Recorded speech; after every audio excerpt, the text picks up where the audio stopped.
India's Foreign Secretary today, Mr. Quatra, acknowledged that border security did feature during these talks and that both leaders, Prime Minister Modi and Prime Minister Sheikh Hasina, highlighted the need to deal with criminal activities on both sides of the borders. Do you think that today's bilateral could have done more and that mere acknowledgement of that talk was just not enough?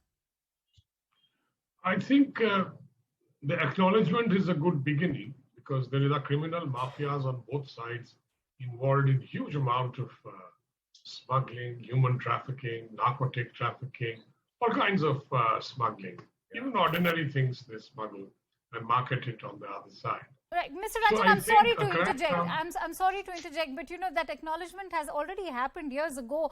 The fact that there were MOUs signed, but this just featured in the press conference being addressed by India's Foreign Secretary. Well, yes, it has been acknowledged, and that is why we created a border management department in the Ministry of Home Affairs many years ago, because border management became the term for how to deal with these issues. And so I am just sort of reiterating the fact that border management becomes a very major issue because of the criminal mafia that operates along the border. Perhaps your viewers might like to know that the illegal smuggling of goods, its value is more than the legal trade sometimes, or at least equal, if not more. So I think this is something that has been going on for years. And human trafficking is there, illegal migration is there. The same channels operate along for different things, goods, human trafficking, narcotics, fake Indian currency, which comes in from various places. And we all know who's at the root of the fake Indian currency.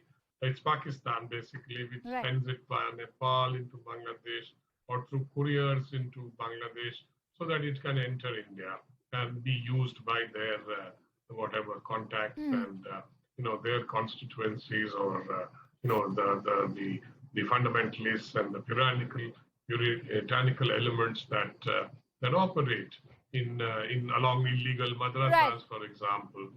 So these people operate, and in Bangladesh too, there are groups which are extremists, and much of it has been curbed by Prime Minister Hasina, to her credit. And but then some of them spill over into India, and we have caught them in India, and which is a good sign that there is some intelligence cooperation is succeeding in terms of curbing their activity.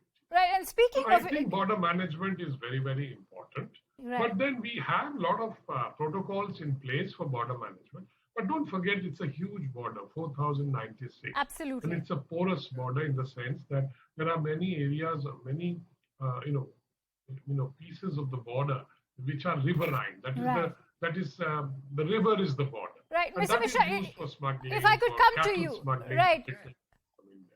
Right. Very interestingly pointed out by you, Mr. Chakravarti, in terms of the complexity of the Indo-Bangladesh border.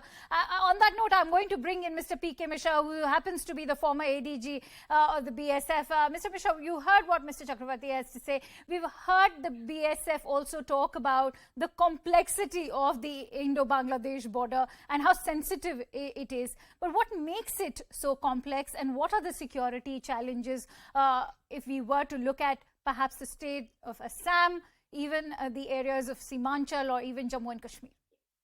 Yes, you have asked a beautiful question, Akanksha. I can well tell you, I just heard Mr. Pinak Chakravarti is a good friend of mine, and I have served in Bengal, West Bengal and Bangladesh border, and Assam-Bangladesh border, and I know it pretty well. And I operated in Dhubri also, particularly in river Brahmaputra.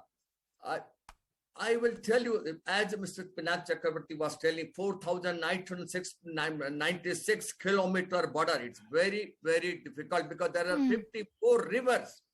54 rivers flowing from India to Bangladesh. Right. It's not only Brahmaputra or Tista. Of course, Tista problem is still pending from 2011. But I will tell you about only one river, Dhubri.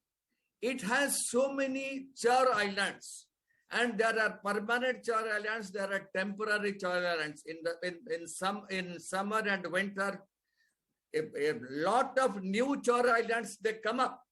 And the Rohingyas and also from Maiman Singh people, they come and occupy it. And here Dhubri is very close, and we have the AIUDF. They accept these people immediately to Gwalpara and Dhubri and give them ration card and identity card and whatnot. This is continuing with Dhubri and Gwalpara. And then I can tell you, the Rohingyas are not only coming from Indo-Bangladesh border. Now this 1.1 million Rohingyas who are there in Bangladesh in various places, they are coming through agents, paying through agents from Nepal border to Simanchal, Bihar and UP border. This is very dangerous and demographic change. In fact, that's an expose that was covered by CNN News 18. We were the ones to bring it. Very correct. And but I can well tell you that these are the only two countries where the border guarding forces, the BGB and the BSF, they work together and they patrol together.